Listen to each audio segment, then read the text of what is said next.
De volta aqui na nossa programação, deixa eu trazê-lo, André Machado, CEO do Projeto Os 10%, carinhosamente conhecido como Ogro de Wall Street, chegando aqui toda terça-feira com a gente. Muito bom dia para você, André.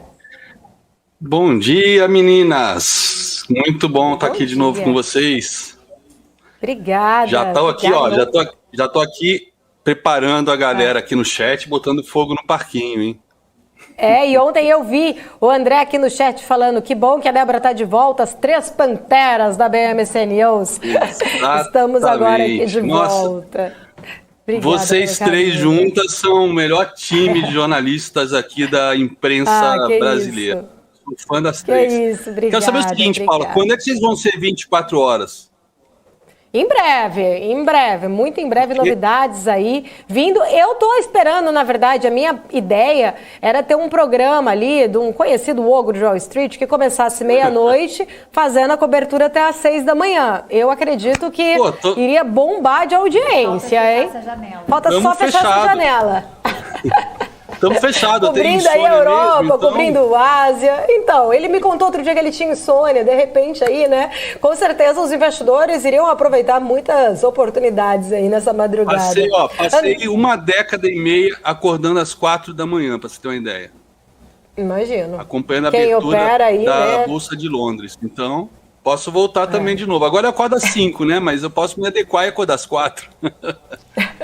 Vamos lá, vamos fechar essa agenda aí, vamos ver. André, hoje especificamente tem um discurso daqui a pouco, né, do presidente Jair Bolsonaro, lá na ONU, né? Até te convido, se você puder ficar ali no momento pra gente ouvir junto e depois você fazer sua análise da fala dele.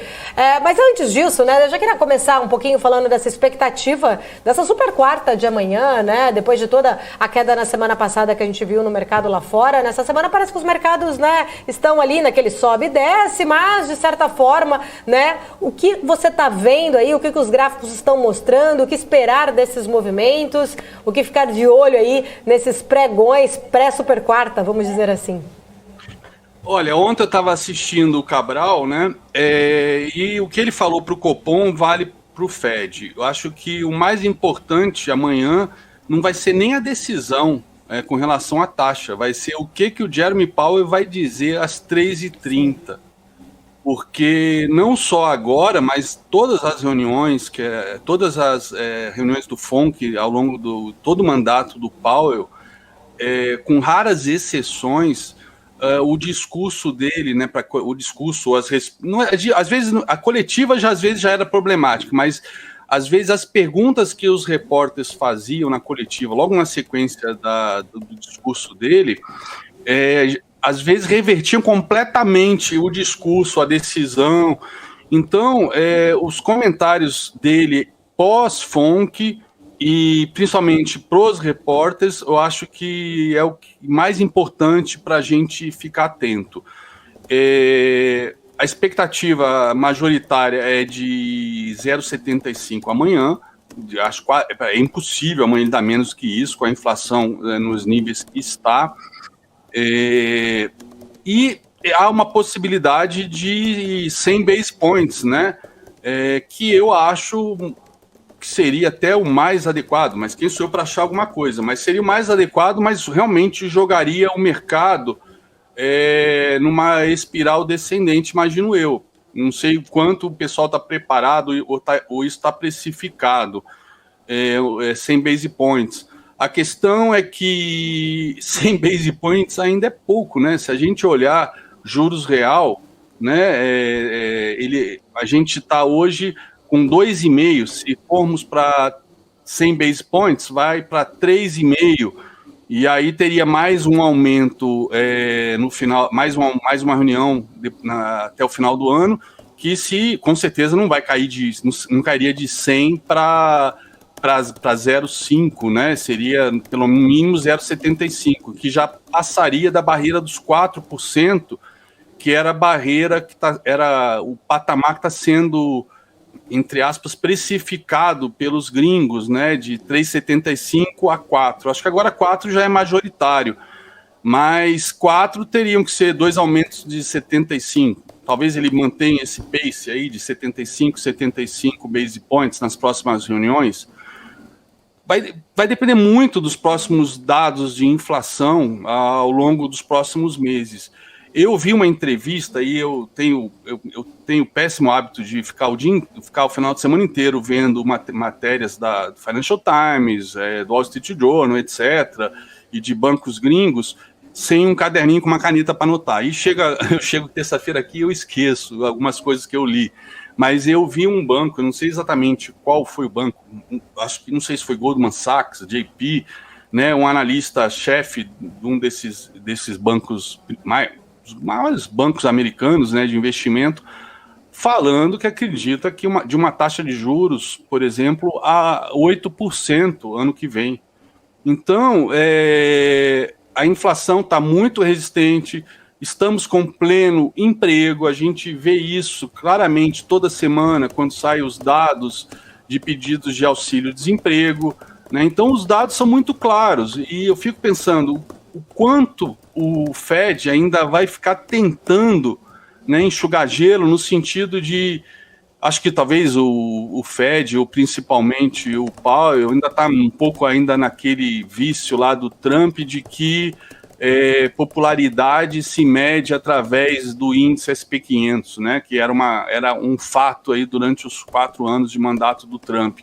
E qualquer decisão de juros derruba fortemente, né, dependendo dos comentários, da ancoragem que ele faça, fortemente as bolsas, porque não só, né, isso mexe com o valuation de qualquer empresa listada nas bolsas, como principalmente toda a política de investimentos para quem investe em empresas de growth, né, no Nasdaq, que tem um peso muito grande no SP500. Ou seja, o mundo inteiro, a Europa, é fato, está entrando em recessão, a China está num cenário super complicado, né? Eu acredito, inclusive, que a China vai ter em breve o Lehman Brothers dela amplificado por 10, só que de alguma maneira estão conseguindo conter, pelo menos, acho, talvez seja até uma estratégia do Xi Jinping conter isso até a reunião aí do Congresso do PCC para ele ganhar o 3º mandato. Mas eu acho que na China está num movimento inexorável, né? Então, quando você olha Europa e China, são os maiores parceiros comerciais dos Estados Unidos.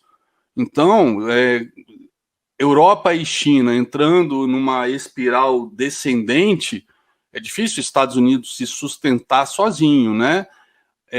Será que isso está no radar do Fed? De repente, não vamos precisar pesar muito a mão nos juros, porque o próprio comércio global, o próprio ano de 2023 promete ser um ano de forte recessão e a gente não precisaria botar um juros tão alto porque isso vai respingar na gente. É difícil saber o que está passando na cabeça dos caras lá. Eu sei que a gente fica vendo, eu fico vendo os discursos dos dirigentes do Fed, e quase todo dia tem um cara falando, às vezes tem 2, 3, às vezes tem 4, e eles falam, né, até a Janet Yellen, que estava naquela vibe também do Powell, de não, vamos conseguir fazer um pouso suave, não, vamos conseguir atacar a inflação sem gerar recessão, enfim, até ela, que não tem essa responsabilidade, né, de ser o chairman do Fed, né, como já foi no passado, ela tem sido cada vez mais dura com relação à questão da inflação.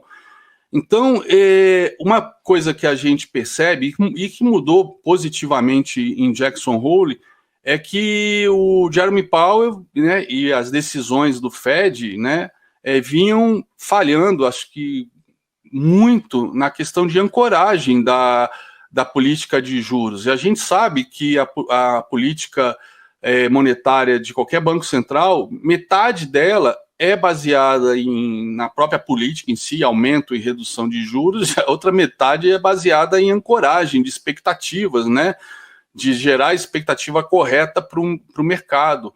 Para o mercado mesmo, né, já começar a, de alguma maneira, se antecipar com relação a preço de produtos, enfim, a consumo, né, a estoques. Então, o Fed vinha falhando nisso até Jackson Hole. Vamos ver agora essa reunião do Fed pós-Jackson Hole, se ele vai manter esse novo estilo de se comunicar do mercado, de realmente querer ancorar o pior cenário, porque isso ajuda. Pode ser ruim para a Bolsa, mas ajuda, né? No momento que ele começa a realmente deixar claro que vai subir os juros fortemente, que vai bater na inflação, porque se a gente olhar, que as pessoas, eu estava até comentando isso ontem na BMC, um dos erros mais graves que eu tenho visto no mercado financeiro, modéstia à parte, desculpa, não é nem questão de modéstia à parte, é questão de que eu gosto de estudar história muito mais até do que mercado financeiro. São duas coisas que para mim ficaram siamesas nos últimos 20 anos. Mas eu sempre fui apaixonado por história, né, de história geral, história militar, história de geopolítica, história de economia, história dos crashes. E parece que o mercado financeiro, desde 2008, entrou numa vibe de que caiu, comprou, né? Sempre nos últimos anos a gente teve esse lema aí de caiu, comprou, de que a bolsa é só para cima, e realmente a longuíssimo prazo é para cima, né? Mas quantos conseguem, somente quem opera alavancado, quem fica comprando papel de crescimento que é altamente impactado pelos juros, né? Quando a gente fala de valuation, ou empresas, né? Que ontem mesmo, Com o Dinheiro, o pessoal estava falando, né?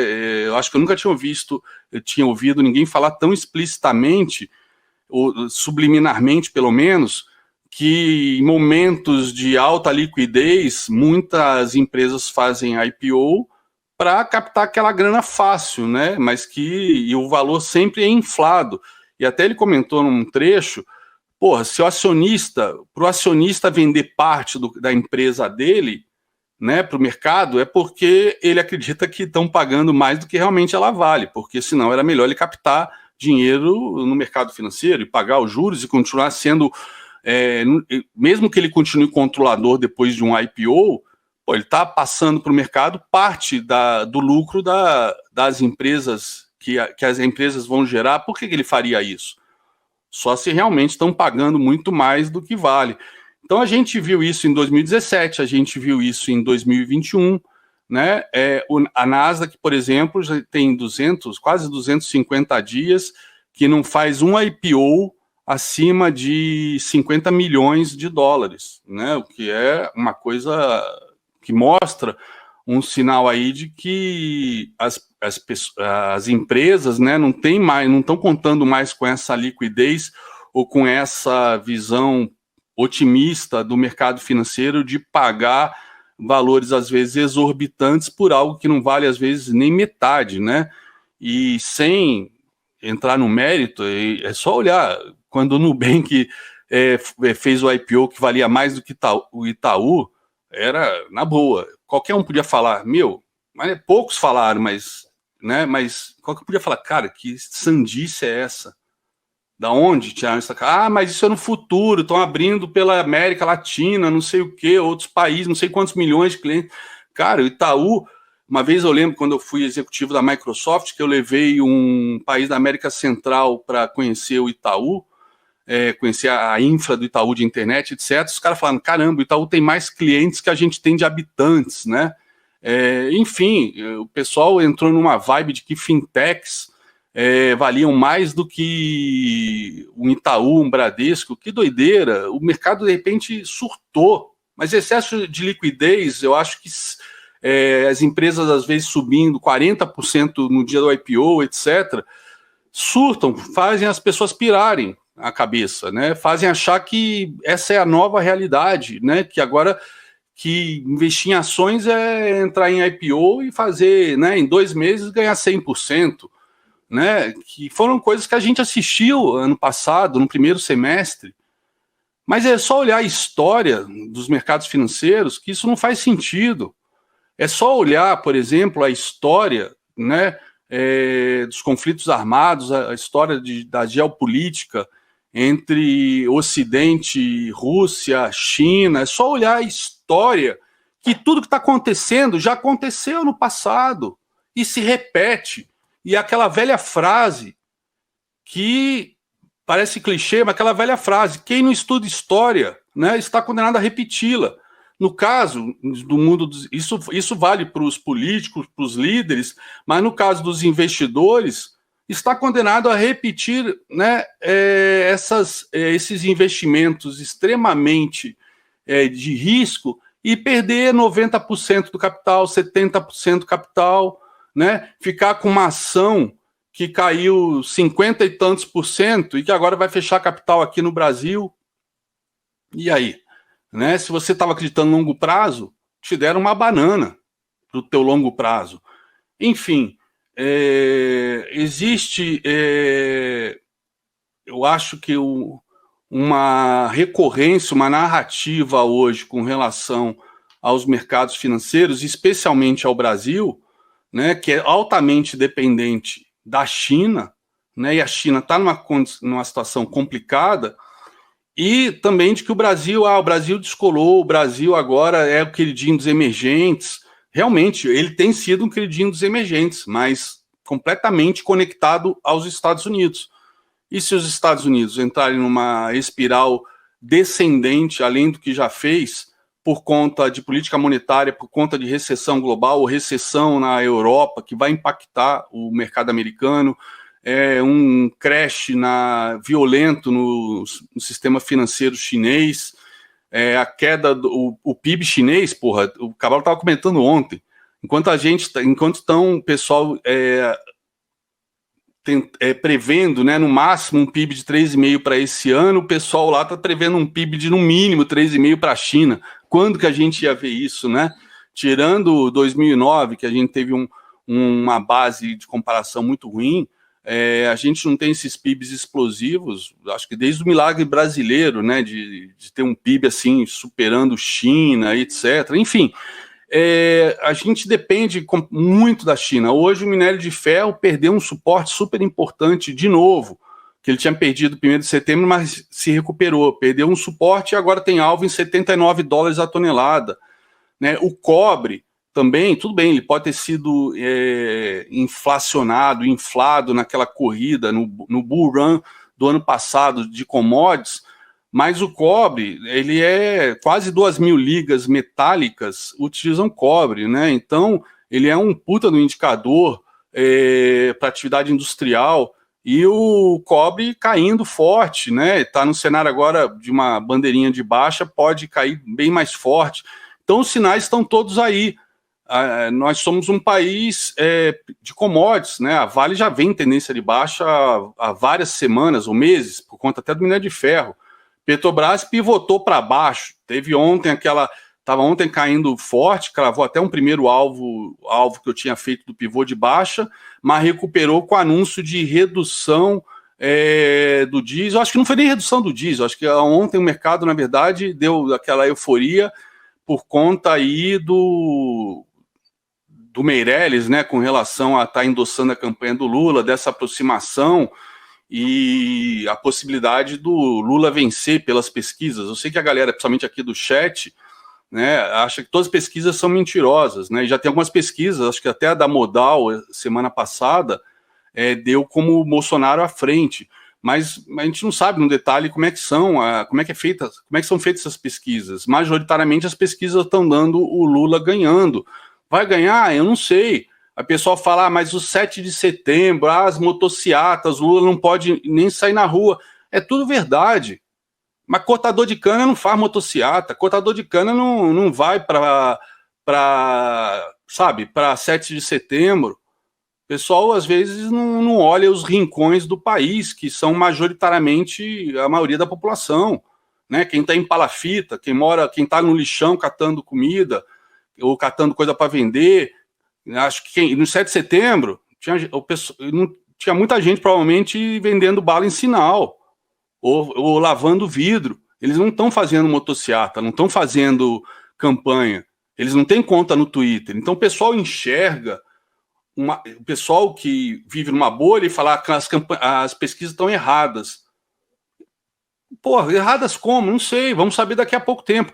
O mais importante não é me xingar de comunista, ou às vezes vocês, como falaram ontem, eu estava vendo o Daniel Morales ontem falando, o pessoal falou, a BMC, como é que é?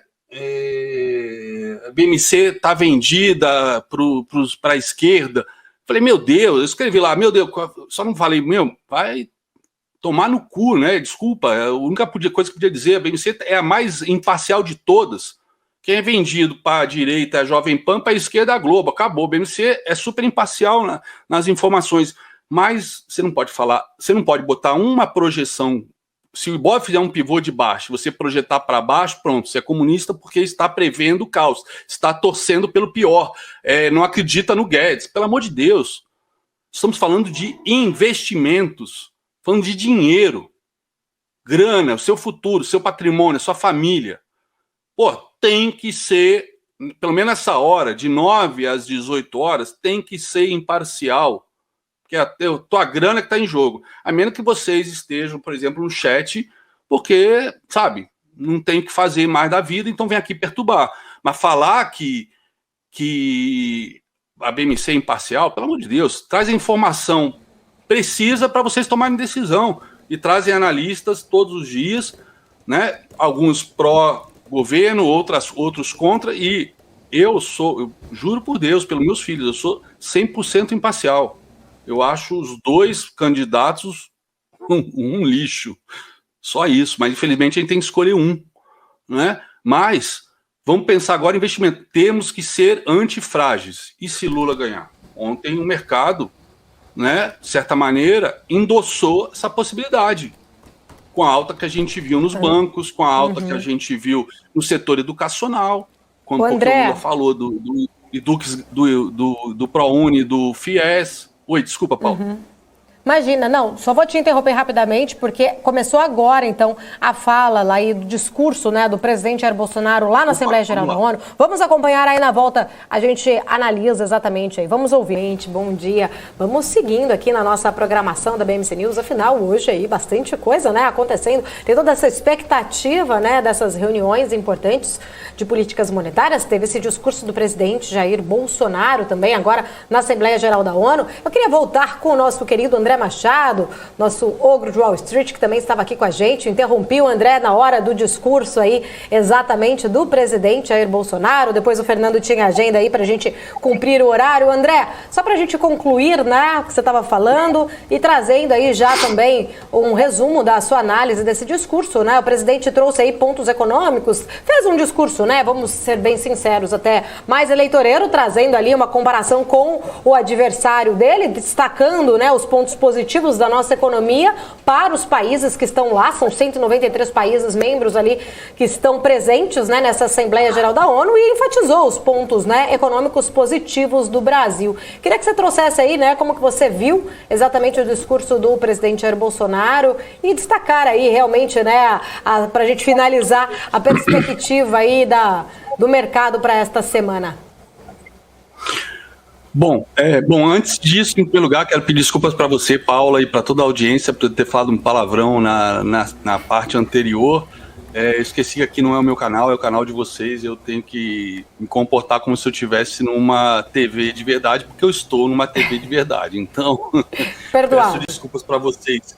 É que se tem uma coisa que me deixa desesperado e me faz perder a linha, e quem é meu aluno sabe disso, é ver a galera perdendo dinheiro, porque eu já quebrei mais de uma vez, eu sei o que é ir parar na sarjeta, e se eu tô aqui hoje é porque eu tive uma super esposa que sempre que eu estive na sarjeta, ela me deu a mão e me puxou de volta para cima. Então, só que eu vejo muita gente que passa por isso, de perder dinheiro, perder patrimônio, perder tudo que tem, às vezes 10 anos de economias ou de rescisão trabalhista, né?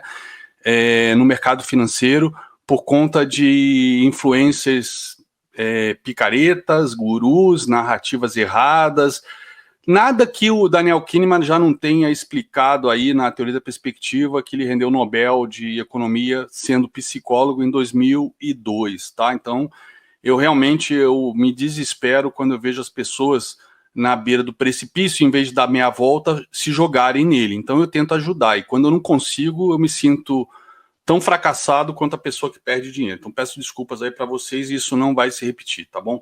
Com relação ao discurso do Bolsonaro, eu acho que realmente está certo, foi um discurso eleitoreiro, mas eu acho que ele está no direito de fazer isso.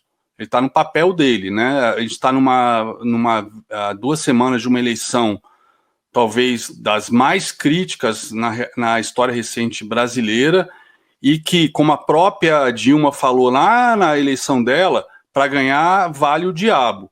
Vale falar em Londres, que ele recebeu críticas de tudo que é canto, mas ele não falou no velório, ele falou num posto de gasolina. Vale falar na ONU, vale o diabo. Se valia para o PT, não vale. Por que não vale para o Bolsonaro? Claro que vale, né? Ele tem que fazer. E, por outro lado, apesar de eu não ser fanboy dele, acho que ele tem o direito também de dar um freio de arrumação na visão que o mundo tem dele, né? Eu acho que ele ajudou a construir essa visão, é culpa dele, não é culpa Claro que a imprensa também ajuda também, mas a imprensa sempre foi, em qualquer governo, de esquerda ou de direita, sempre foi a obrigação da imprensa cutucar, provocar, né? A imprensa serve para isso, para policiar os políticos, né? Se não fosse a imprensa policiando, quem o faria? Twitter? Rede social? Tá de brincadeira, né? Grupo de WhatsApp da tia? Também não. Então, tem que ser a imprensa. Cabe a nós, né, escolher o canal que vai assistir, e cabe a nós também termos neurônios na cabeça e pensarmos por conta própria. Não pensarmos com a cabeça de quem está falando do outro lado da tela, né? Nem de quem manda o WhatsApp para você. Isso é burrice. Então, voltando para a questão dos investimentos, bom, com relação, fazendo o wrap-up aí do Bolsonaro, eu acho que o discurso dele foi super tranquilo, não faz preço, foi super de boa, falou o que tinha que falar, entre mortos e feridos, eu acho que foi positivo. Foi eleitoreiro? Foi, mas algumas coisas precisavam ser ditas realmente, né? Depois desses 4 anos, acho que se ele não foi eleito, infelizmente, né, como eu falei até há pouco no chat, se eu voto nele, não é por ele, é pelo ministério que ele pode vir a montar. Eu acho que vai ser muito mais positivo para o Brasil do que um ministério do PT. Só por isso. Não é pelo candidato, por ele, tá? Apesar de alguns ministros, né, apesar da gente ter visto alguns ministérios bem ruins aí ao longo desses 4 anos, mas em geral o saldo é extremamente positivo comparado com outros ministérios dos últimos 4 governos. Então, acho que se ele não tiver outra chance de ir na ONU, eu acho que ele deu o recado que precisava dar, né? Se esse foi o último pronunciamento dele na ONU. Espero que ano que vem ele esteja lá de novo para fazer outro pronunciamento. Bom, com relação ao mercado financeiro, a gente realmente, aí eu vou compartilhar uma tela, que às vezes eu acho que eu me expresso melhor com gráficos do que falando, né? Até porque os gráficos, o preço desconta tudo, né? Como já dizia Charles Down. Então, eu vou botar aqui rapidamente o que me preocupa. O que me preocupa, por acaso eu estou aqui mostrando para vocês, por acaso eu estava aqui com a tela dos yields do Tesouro Americano, tá? Então, a gente rompeu ontem, tentamos romper aí por uma semana o topo histórico pós-Covid, né? Que era até um terceiro alvo para mim de FIBO, tá? Não, terceiro alvo não, era um segundo alvo, perdão. Aqui era uma retração de 61,8, que é extremamente importante para quem utiliza essa escola de leitura que existe aí há quase 100 anos, tá? Que é utilizar Fibonacci na análise técnica, tá? Então, nós tínhamos uma retração aqui super importante, tá? Retração essa justamente, né, do último movimento de alta que vem antes do crash, né? Aqui fez inclusive um topo duplo de livro, do crash de 2008, e aí a gente teve toda a liquidez injetada no mercado financeiro, etc. Então a gente tem, né, desse movimento aqui, a gente teve esse fundo no Covid, quando começou os estímulos financeiros, né, tudo mais, e a gente está rompendo, deixa eu até trocar de cor aqui, porque ela acaba sendo atrapalhando outros estudos que eu fiz. Então, hoje, especialmente hoje, ontem, na verdade, mas hoje segue continuando, vamos ver como é que fecha sexta-feira. A gente teve esse rompimento, então, desse topo histórico pós-Covid, ou pós-2008, tá? Que é justamente um ponto super importante pelas retrações de FIBO, tá? E aí a gente tem essas projeções para cima. Então, os yields do Tesouro americano de 10 anos subindo, isso, né, quando a gente olha, por exemplo, curva de juros, deixa eu ver aonde está aqui, que eu fiz uma zona no meu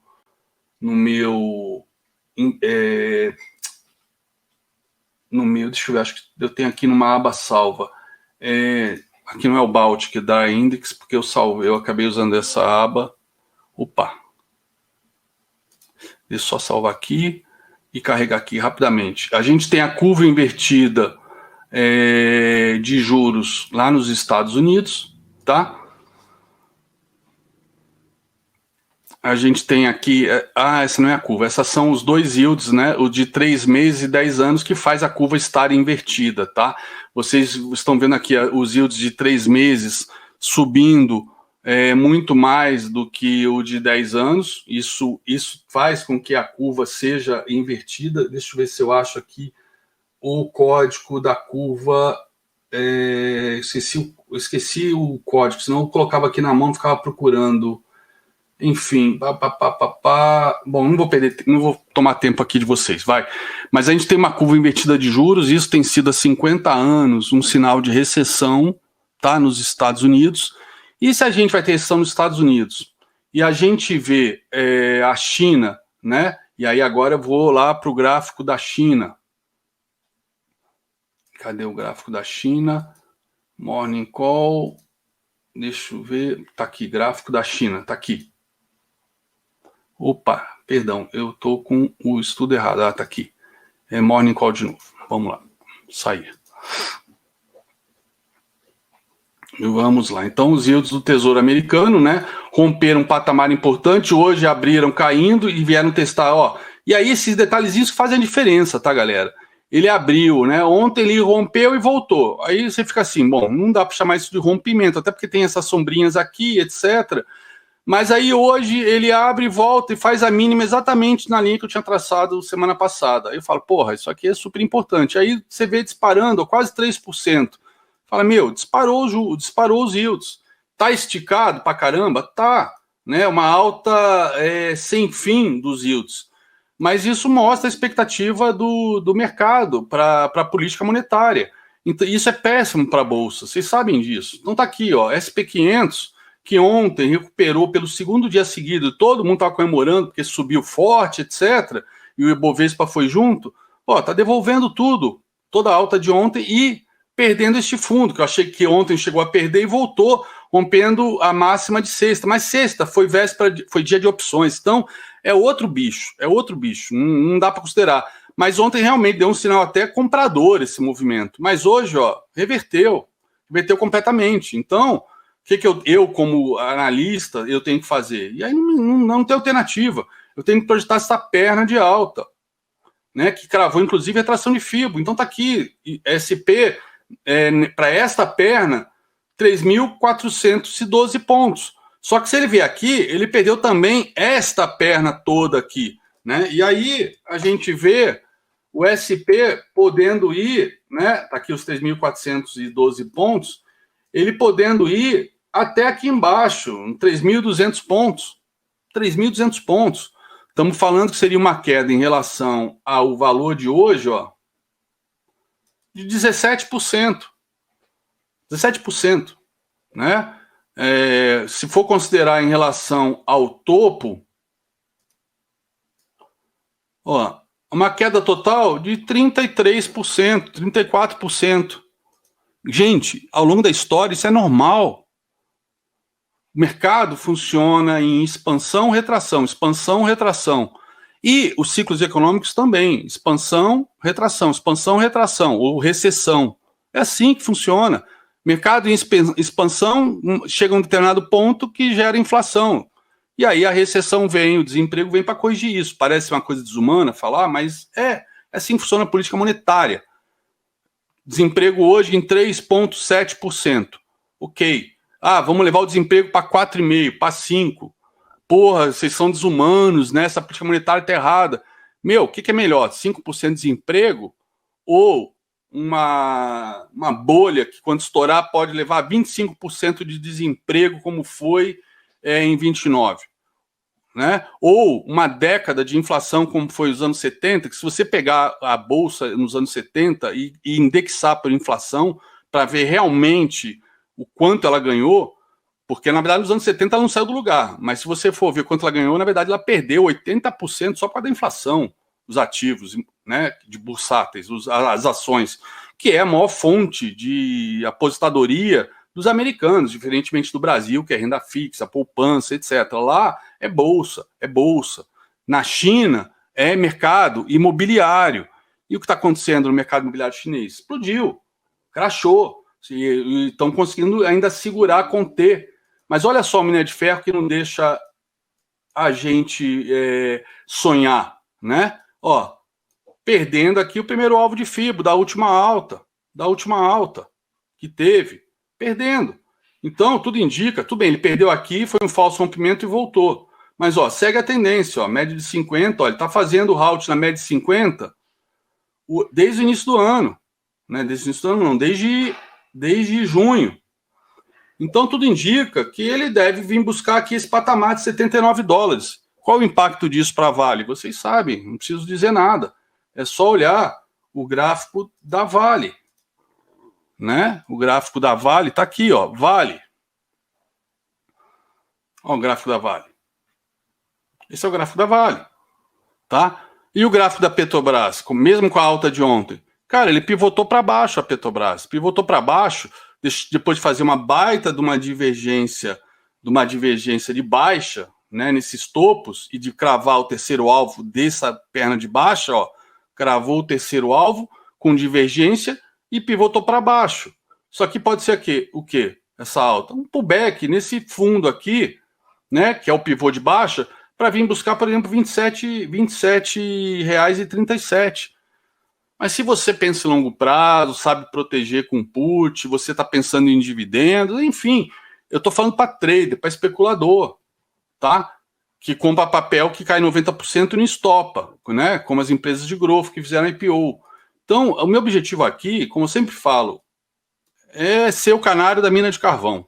Ou seja, tentar alertar e fazer de vocês investidores, traders antifrágeis, né, para não cair na lorota depois que, se acontecer o pior cenário, seja de juros, seja de guerra, né, geopolítica, tudo mais, não cair na lorota, foi um cisne negro. Cisne negro, uma ova. Isso aí vai ser desculpa de quem foi desonesto intelectualmente, ou foi míope, ou teve conflito de ética de não expor exatamente a real, né?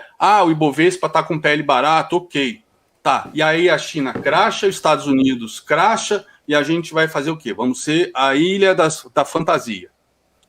Porra, cai na real, gente. Só que quem não faz conta, quem não estuda, quem não se prepara, vai perder dinheiro para quem se prepara, porra. É simples assim, sempre foi, sempre será. Quantas vezes o pessoal vai ter que perder dinheiro porque compra topo, acreditando na narrativa, ou tenta acertar fundo? Às vezes acertar fundo é do cacete, você vai fazer uma puta numa fortuna. Cara, mas começa devagar. O próprio Warren Buffett falava, porra, para tentar acertar um fundo, bota um pé de cada vez para ver se é fundo, né? No caso, ele botava um pé de cada vez para ver se era fundo ou raso, né? Você não pula de dois pés para ver se é raso, no caso, para poder acertar o fundo, né? Desculpa aí a idiosincrasia, não sei se vocês entenderam. Você vai de uma vez só, você vai de um pé de cada vez.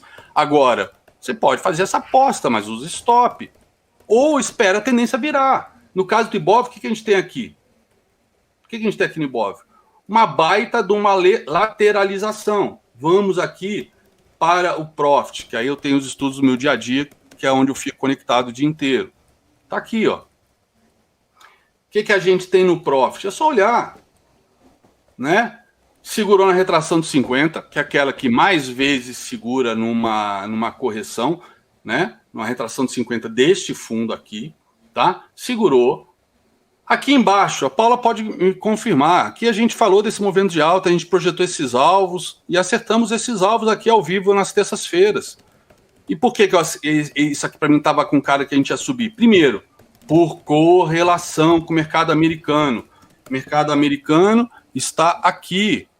O mercado americano já tinha já tinha armado um pivô de alta. A gente levou um mês, enquanto o mercado americano fez um pivô de alta, armou um pivô de alta e ficou depois andando de lado, a gente derivou, ou seja, continuou caindo por um mês. Mas essa queda, mercado com muito menos liquidez que o mercado americano, cara, gringo, institucional, sabe como fazer a coisa certa, né? Sabe que para comprar, quanto mais barato, melhor. Então, fez a acumulação aqui. Tá aqui, eu mostrei essa divergência de alta para vocês, esse advance breakup, né? E a gente projetou os alvos. Agora, o que está fazendo o Ibov?